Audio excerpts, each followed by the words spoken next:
Nous sommes le 19 janvier 2012 et Jean-Hyacinthe Quinconce ne sait pas encore que toute sa vie va basculer.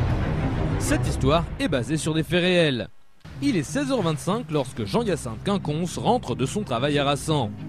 Comme chaque soir, il est pressé de se rendre à son domicile pour télécharger ses séries préférées.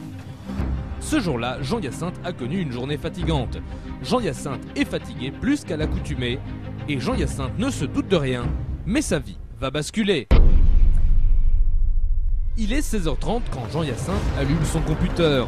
Et son premier geste à son arrivée sur l'internet est de télécharger ses séries préférées. Qu'est-ce qui s'est passé sur internet?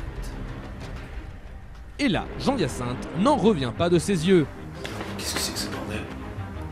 Merde! Bah en fait, je me suis rendu compte qu'ils avaient fait fermer le site internet où je téléchargeais les épisodes de Joséphine Ange Gardien. Cela n'est peut-être rien, mais Jean-Hyacinthe avait souscrit un abonnement d'1 an sur ce site de téléchargement. Abonnement qui lui avait quand même coûté 200 €. Ça m'a un peu fait chier, mais ils vont voir quand je vais riposter. Et cela continue. Jean-Hyacinthe n'avait pas fini de télécharger les 122 parties de son jeu fonctionnant sur PC et compatible. Il m'en restait 124 à télécharger. Mais franchement, ils vont voir quand je vais riposter, ils vont rien comprendre.